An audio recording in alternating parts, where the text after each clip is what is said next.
Help me hit 4,000 subscribers. Support the video with a like and share your thoughts in the comments. I read everyone. Thank you. I never imagined a simple garden party would expose the truth about my marriage. My wife, Emily, had always been charming, warm in public, distant at home. But I kept telling myself her stress from work explained everything. That afternoon, under the white string lights and soft music, I watched her from across the lawn, laughing with her coworkers. Something felt off, but I tried to ignore it. When I finally walked over to her group, Emily turned, gave me a quick smile, then lifted her left hand in the air. The ring she never took off, the one she once said she'd die with, was gone. Everyone stared. Then she laughed and said, "Guess I'm single today." The people around her chuckled, but I froze. It wasn't a joke. Not from her. Not with the way she'd been treating me. I kept a straight face, but inside something cracked. Instead of confronting her, I stepped back, letting her enjoy her performance. I watched the way she leaned a little too close to one colleague, a guy named Paul. He wasn't touching her, but the attention she gave him, bright, unrestricted, was a version of her I hadn't seen in months, and definitely not the version she gave me. I walked toward the drink table, trying to steady myself. I remembered the early years of our marriage, the small notes she'd leave in my briefcase, the nights we stayed up talking until dawn. But those memories only deepened the sting. Somewhere along the way, she had slipped out of our life together, and I'd been too willing to pretend nothing was wrong. After a few minutes, I saw Emily approaching. Her smile was still plastered on, but her eyes flickered with annoyance, like I'd done something wrong. "Relax, Ethan," she said. "It was just a joke. Don't be dramatic." "Where's your ring?" I asked. My voice didn't rise. It didn't need to. She shrugged. "It didn't match my outfit. And it's a party. Stop overthinking." She glanced back toward Paul, making no effort to hide it. Instead of fighting, I simply nodded. "You're right."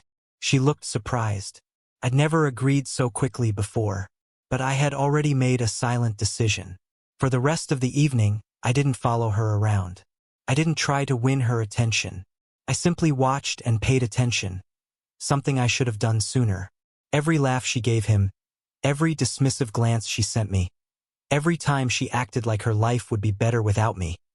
It all added up to a truth I couldn't ignore anymore.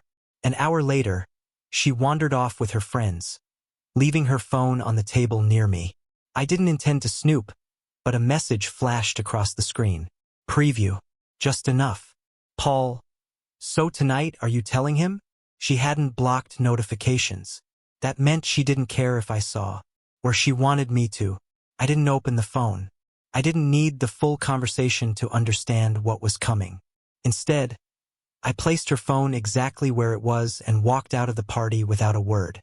When I got home, I opened the drawer where she kept her ring box. Inside was an old note I wrote her on our first anniversary.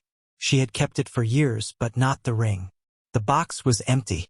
That meant she hadn't taken the ring off for one joke at one party. She'd taken it off earlier, maybe much earlier. By the time she came home, I had already packed a suitcase. I wasn't leaving permanently, but I needed distance. When she saw the bag by the door, she dropped her smile.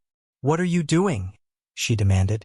"I'm giving you what you pretended to be tonight," I said calmly. "You said you were single today. I'm just staying out of your way." She blinked, startled. "Ethan, don't be stupid. You're blowing one joke out of proportion." "So explain the message from Paul." Her expression froze for a split second before twisting into frustration. "You looked at my phone?" "I didn't open it. I saw a notification. The rest wasn't hard to figure out." She paced, angry and cornered. "It's nothing. He was just asking if I was ready to talk to you about us needing space. You've been distant." I almost laughed. "I've been distant? Emily, I've been trying to hold this together while you walked out emotionally months ago." For the first time, the facade cracked. Her shoulders sagged. "I don't know what I want anymore," she whispered. "That's fine," I said. "But you don't get to humiliate me while you figure it out." The silence stretched. Finally, she said, "So what now?" You take your space, and I take mine. But this time, I'm not chasing after you. I walked out that night, not slamming the door, not breaking down, just stepping away from someone who had already stepped away from me. For once, she didn't stop me. That silence told me more than any argument ever could. Maybe she thought I would come crawling back. Maybe she believed I'd always stay, no matter how little she offered. But something shifted in me at that garden party. Her words, "Guess I'm single today," weren't a joke. They were a confession she didn't have the courage to admit directly. Days passed before she called.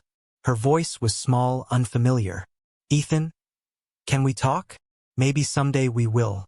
But for the first time in a long time, I'm not rushing to fix something that I didn't break." And maybe that's the start of finally choosing myself. Whatever happens next, I know this. Love shouldn't feel like begging for attention or waiting for the bare minimum. It shouldn't feel like pretending everything is fine while someone else decides if you're worth staying for. I'm learning to stop apologizing for expecting loyalty, respect, and honesty.